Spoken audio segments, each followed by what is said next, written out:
다들 블로그, 유튜브, 크몬 그런 건 하라고 하는데 정작 이거는 안 알려줍니다. 진짜 나빠요. 제가 이거 알려드릴게요. 저는 마케팅 같은 건 하나도 몰랐을 때 이 방법 적용해가지고 3일 정도 쓴 글로 첫 달에만 조회수 200회당 10만원씩 벌었습니다. 물건 판 게 아니에요. 그냥 자리에 앉아서 글만 썼습니다. 아무것도 모르던 저도 3일 일하고 첫 달부터 누워서 돈 벌었습니다. 한번 끝까지 보세요. 유튜버들 말고 세계적인 기업가들도 쓰는 방법입니다. 어디서 보기 힘듭니다. 우선은 이론적인 것부터 먼저 이야기할게요. 부자가 되려면 TIP가 중요합니다. 각각 트래픽, 아이템, 플랫폼의 줄임말이에요. 내가 팔고 있는 물건 그 상점 쪽으로 사람들을 끌어오는 것이 트래픽이에요. 아무리 좋은 물건이라도 사람이 없는 사막에서 팔면 아무도 안 옵니다. 아무도 안 사요. 그렇지만 사람들이 몰리는 막힌 고속도로 위에서는 호두 과자만 팔아도 대박납니다. 이게 바로 트래픽의 힘이에요. 두 번째 요소인 아이템은 얼마나 경쟁력 있는 뭔가를 제공하냐는 것입니다. 세 번째인 플랫폼은 각각의 플랫폼의 특성에 맞춰서 판매하는 것을 말합니다. 트래픽이 넘쳐나고 아무리 좋은 아이템을 팔아도 적절한 플랫폼에서 적절한 방법으로 팔지 않으면 아무도 안 삽니다. 예를 하나 들어볼게요. 강남역 11번 출구에서 훌륭한 퀄리티의 다이아몬드를 판다고 생각해 봅시다. 그런데 진중하고 품격 있는 매장이 아니라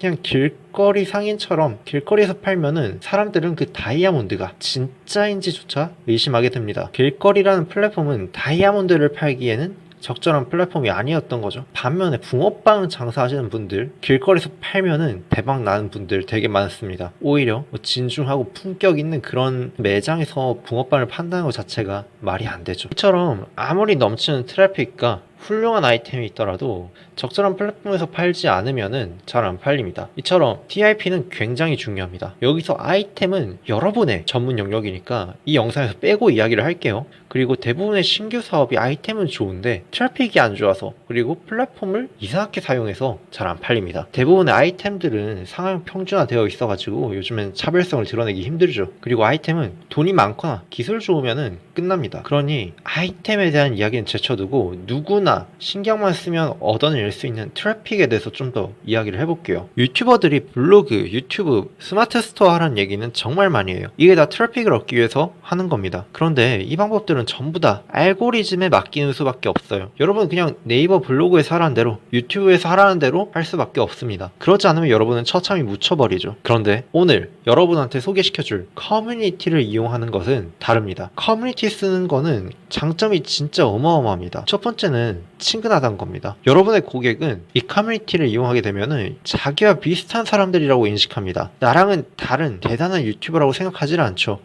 이를 통해서 소비자들에게 친근하게 접근할 수 있는 것입니다. 두 번째 장점은 곧바로 효과를 본다는 겁니다. 유튜브는 보통 수개월 해야 합니다. 블로그는 1일 1포스팅을 해야 하죠. 그런데 커뮤니티는 다이렉트로 고객에게 영향을 끼칩니다. 커뮤니티에 글을 올리면 곧바로 반응이 옵니다. 세 번째 장점은 커뮤니티의 트래픽을 공짜로 모두 가져올 수 있다는 겁니다. 남이 열심히 갖고 놓은 그 커뮤니티 우리가 그냥 공짜로 쓸 수 있다는 것이죠. 커뮤니티에 글을 쓰면 돈을 쓰지 않고도 수백 수천 조회수를 굉장히 정밀한 타겟 고객에게 하루 만에 도달할 수 있습니다. 세계적인 기업인 디스코드도 이 방법을 그대로 적용했습니다. 디스코드는 월간 활성 사용자가 2021년도에 14억 명 정도로 추정됩니다. 이런 말도 안 되는 디스코드 또한 고객이 0명이던 시절에 커뮤니티를 활용해서 아주 유용하게 성장을 했습니다.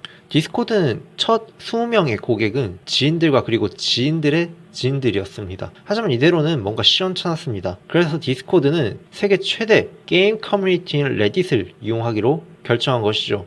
레딧에는 서브 커뮤니티들이 있습니다. 게임마다 커뮤니티들이 각각 따로 있는 것이죠. 그 중에서 당시 가장 이슈였던 파이널 판타지라는 게임의 커뮤니티에 글을 올렸습니다. 해당 글에는 우리가 만든 디스코드에서 파이널 판타지 한번 얘기해보자, 얼른 들어오세요 라고 말하고 있습니다. 이를 시작으로 디스코드는 초반에 200에서 300명의 유저를 굉장히 쉽게 끌어모을 수 있었던 것이죠. 파이널 판타지란 게임 말고도 다른 서브 커뮤니티에서도 활동을 했고 덕분에 최초의 1000명의 고객을 굉장히 빠르게 모을 수 있었습니다. 이처럼 초기에 굉장히 큰 힘을 발휘할 수 있는 도구가 커뮤니티입니다. 디스코드는 커뮤니티를 통해 가지고 트래픽만 끌어모았던 게 아닙니다. 아까 첫 번째 장점 말씀드렸죠. 고객에게 친근하게 다가갈 수 있다는 겁니다. 커뮤니티 사람들로부터 디스코드의 어떤 부분을 수정해야 하는지 피드백을 굉장히 많이 받았고 그걸 통해서 진짜 게임 덕후들이 유용하게 잘 쓰는 기능들을 누구보다 빠르게 만들 수가 있었던 것이죠. 예를 들어 디스코드를 켜고 게임을 하게 되면은 게임의 그 디스코드 참여자들 명단이 뜹니다. 이를 통해 가지고 누가 말하고 있는지, 그리고 대화에는 누가 참여하고 있는지, 그런 것들을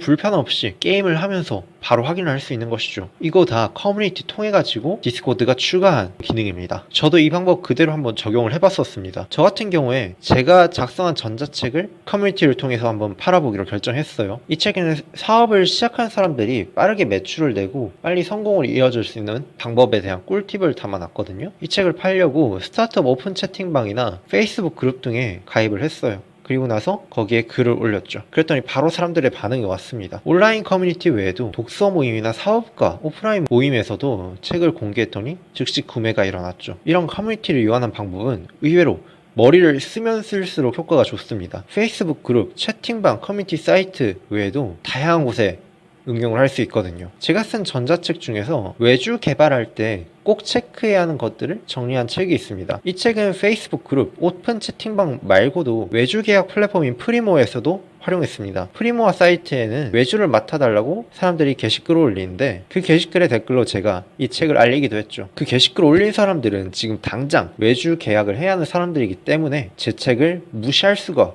없었던 것이죠. 이처럼 고객들이 참여하고 있을 만한 커뮤니티를 추리해야 합니다. 고객이 존재할 만한 커뮤니티를 생각하세요. 그리고 그곳을 점령하는 겁니다. 이렇게 커뮤니티를 잘 활용하면 빠른 시간 내에 돈 안 들이고 유료 광고 같은 거 안 돌리고도 사업을 성공시킬 수 있는 겁니다. 오늘 내용 도움이 되셨나요? 그러면 구독과 좋아요 부탁드리겠습니다. 오늘 또 똑똑하게 일해가지고 적게 일하고 많이 버시길 바랍니다.